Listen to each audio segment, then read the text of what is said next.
Well, let's go to our next interpretation of Genesis 1 that is on the table, and this is called the functional creation interpretation.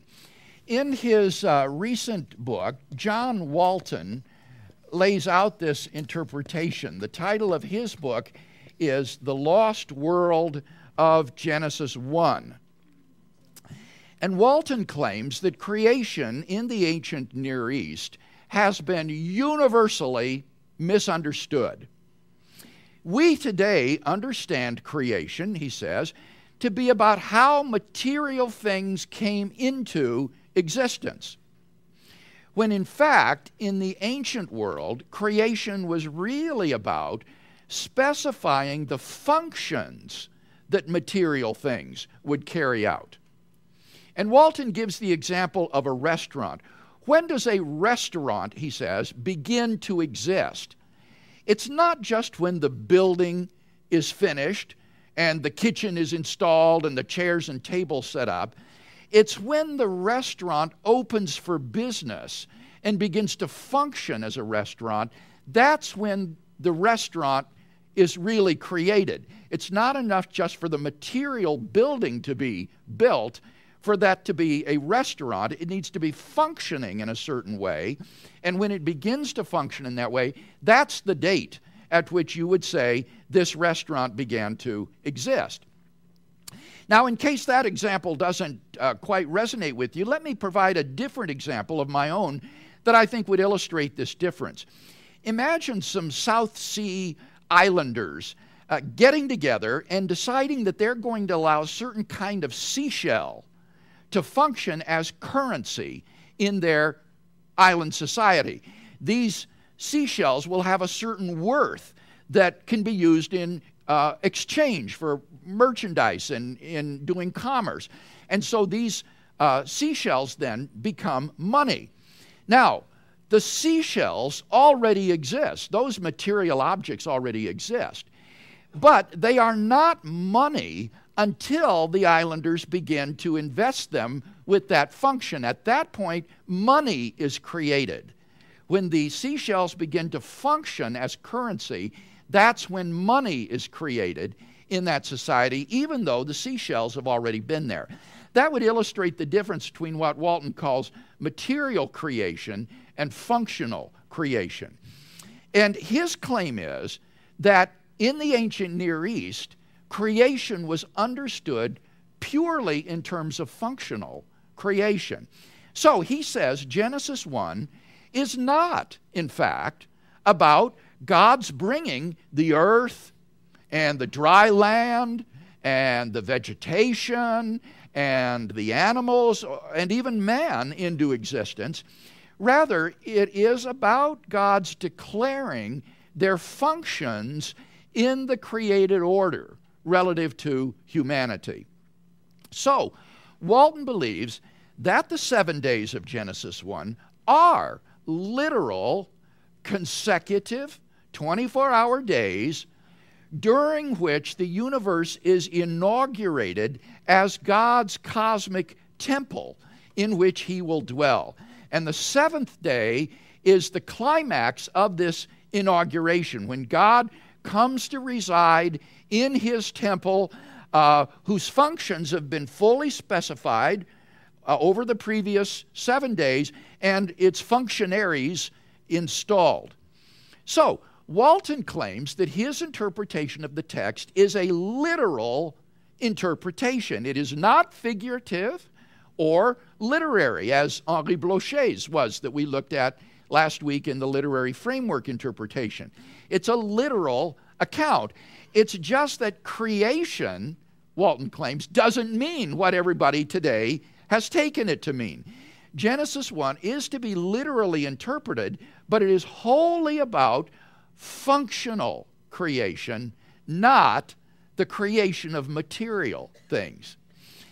Now, before I offer an assessment of this, let me just ask, is there any comprehension question about Walton's view? It's a subtle view that requires you understand his difference between material and functional creation. Is there any question about it before we proceed to our assessment? Yes, James has got a question here. Well, the person who's come up with this theory, is this a, is he espousing I'm trying to think of a word, a pre-existent universe? Yes. Basically? Yes, okay, he all is, right, James, okay. as we'll see. All right. So he is claiming Genesis 1 is not about creating vegetation and animals and plants and things like that. It's just specifying that they'll serve these various functions. Charmaine. In Genesis 1:1 is in the beginning God. So you're in apologetics and you go about proving that God exists, but the Bible accepts the fact that God is. Is that in the same context of what you're speaking of with the creation? They're not out to prove something is. It's just stating that it is. It is. What he takes Genesis 1:1 to mean, in the beginning God created the heavens and the earth.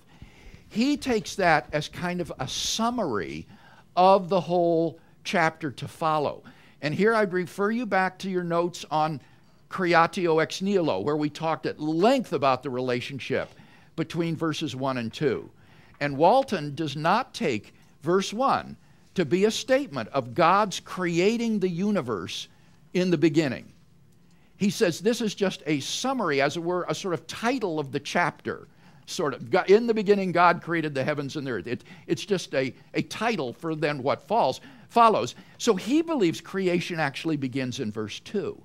The story really begins in verse 2 with the primordial ocean, and then God's saying, let there be light, and so forth. Drew. Is this then, does this involve God physically interacting with the world? Is that part of Walton's interpretation? It would not seem so, Drew, any more than than the Pacific South Sea Islanders interact with the seashells in declaring that they are going to function as currency. There isn't any effect at all. They're just declared to function now as money. So it would actually be compatible with the idea that the universe is a causally closed system under physics. Yes. Okay. By the way, Walton is not some raving liberal. He's a professor at Wheaton College, my alma mater. Now, I'm going to spend what is admittedly a disproportionate amount of time on this view. And the reason is twofold. One is that I've just read Walton's book, and I'm so very worked up about it. And then the other reason is that this book has become, I think, very influential in the whole creation evolution discussion today. It's endorsed by Francis Collins and several other scholars on the back of the back cover of the book, and therefore I think is playing an influential role in the faith and science dialogue today. So what can we say by way of assessment? Well, the first point I want to make is a terminological clarification. Walton draws a firm dichotomy between what he calls material ontology and functional ontology. Material creation and functional creation. Unfortunately, I think this terminology is both inaccurate and misleading. And I think we can see this by comparing Walton's terminology with Aristotle's analysis of causation. Aristotle said that when we consider causes, these causes can be of several different types. For example, there is the efficient cause of some effect. The efficient cause for Aristotle is what brings the effect into being. It produces the effect in existence. So, for example, Michelangelo is the efficient cause of the statue David which you can see in the Uffizi Gallery in Florence. Michelangelo sculpted the David. He is the efficient cause of that statue. Causes could also, though, be material causes on Aristotle's view. A material cause is the matter of which the effect is made. It's the stuff out of which it's made. So, for example, while Michelangelo is the efficient cause of David, the material cause is the block of marble that was quarried nearby and which he then shaped and sculpted into the statue.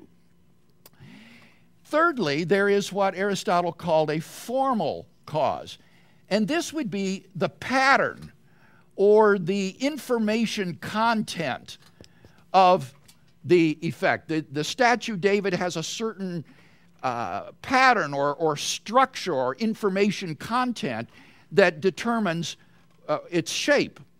And finally, there is the final cause, and this would be the end for which something is made, or the goal, or the purpose for which something is made.